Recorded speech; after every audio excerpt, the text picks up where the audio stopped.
to add to that, the best shit from back then was somebody said, etc. Yeah. What was Cacophone Records back then? Because and Dominic's label, Pink Shit too. But Cacophone had they had a they were. It's like when you went to QE2 and you were finally initiated into the local scene, and you could play at the Queen of Clubs or whatever, and you could play at Valentine's, you could play at all those places.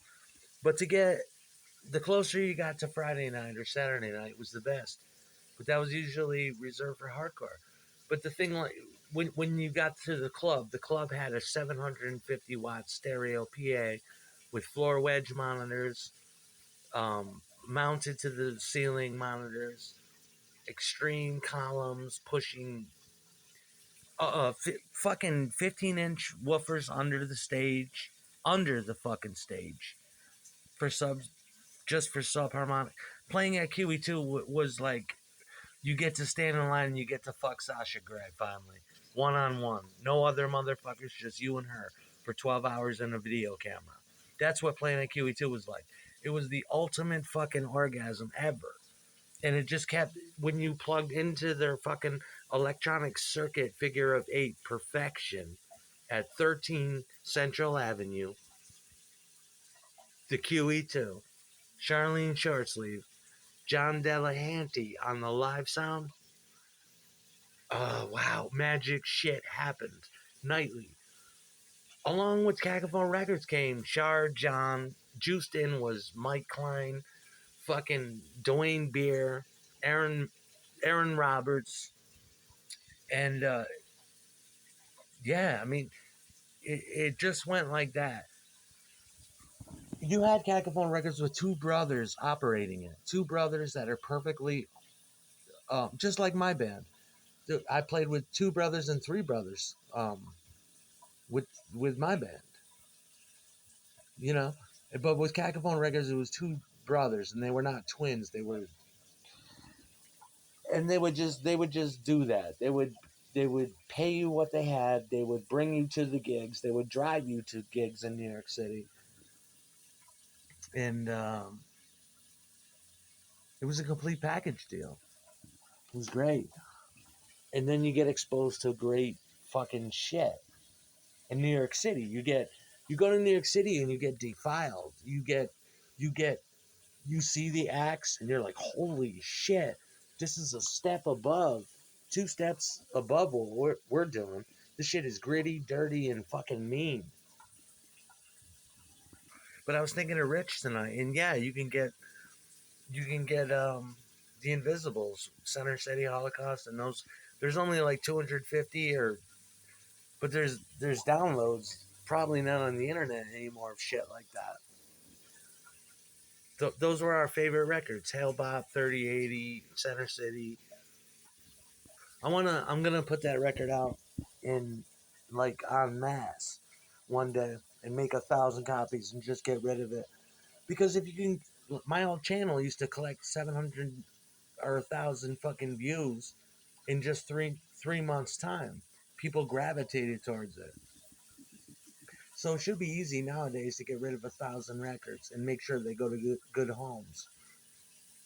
You know, or and then after that, you don't want them to come back because that's not a good sign. But that's still what I'm trying to do. I'm trying to get my Adderall prescription and go out there like Rick Riley, doing Real Wild Child. From he started out on Plan 9 Records, and that's the shit I like, to put a harmonica around my neck and go out with my Telecaster, play one of those songs. Yeah, do the Victims, and then shit like that, and go and with certain Dead Boys songs, with certain shit like that. Meanwhile, while that's going on, I'm secretly writing the new ones, which shouldn't take long. My next method, I'm gonna do it like fucking Paul McCartney. Like, okay, we got this. I just landed this new contract. I gotta put a fucking record out. I'm gonna play fucking 3 glasses of water with a fucking spoon and my fingers, and I'm gonna make music concrete. I'm gonna do How Kind of You, or I'm gonna do Vanity Fair, and I'm gonna get use of strange instruments instruments like harps, and if there's gonna be a bassoonist or a clarinet player or an oboe player, I'm gonna put it through auto tune. I'm gonna do whatever it takes to make a fucking artistic fucking record. On and I can do it if you book me for 12 hours. I'll get half of it done in three because everything you touch should turn to gold. At that point, you should be able to roll out of bed, put a microphone up to your ass, fart into it, and make a fucking record. Not that Chaos and the Creation in the Backyard is a record like that, but it's one of my favorites and shit like that. You should be able to do that. You should be able to feed four tape loops into four channels of a mixer, and each mixer represents a chord, and you're playing to a click track, and you can just rise faders. The first fader is A, the second one is F sharp, this one's D, this one's E. Now you got multiple ways, 8 and 16, to make a song. How do you do that? That's what it's about. I think of Cacophone Records and I think of whiskey. I think of the smell of whiskey. I think of stale pussy. I think of shit that was it was worth packing, throwing all your fucking gear into a minivan on 15 minutes notice, like chickens with your head fucking cut off, throwing shit into a van. Where are we going? Where are we going? Double parking, uh, pick up the bags, get in the limousine, and soon we'll be away from here. Step on the gas, and we'll make this show in 15 minutes. You got two roadies that'll pack the shit on the stage, deploy the sonic barrage, lay a blitzkrieg, and get the fuck out of there and live all night off your drink tickets. Just lounge, lizard. But yeah, that's some Rakim. Rakim was my Bob Dylan. Rakim, the invincible Rakim. Make way, cause I'm him. Hell yeah, dude. That that's another lost art too. People don't know who Zimmerman is. They don't know who Rakim is. They don't know that stuff.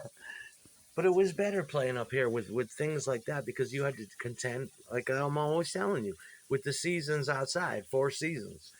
And it's 13 inches of fucking snow, yet there's at least 50 patrons. And it's going to be a good night. And when you crowd into the old White Tower at 13 Central Avenue, QE2, you could get warm, you can drink you could drink Rolling Rock from the tap that didn't taste like Rolling Rock, but it was real strong. You could drink your Merlots. You can drink Manhattans. You can drink whatever you wanted to. But you crowd in there all night and you stay warm. And at 4:30, the doors close. You get when the buses start running, you hop back on the bus and you go home. And you know that was. But nowadays, I wouldn't even move for that. I wouldn't even go 20 feet to do that. If there was a club around, I would. Best club ever. It was pitch dark. It looked like my fucking house. It was just the greatest place to chill. All the girls looked so fucking. They were, but they looked so much more pretty under those lights. Little emo goth punk bitches, no panties, big high socks,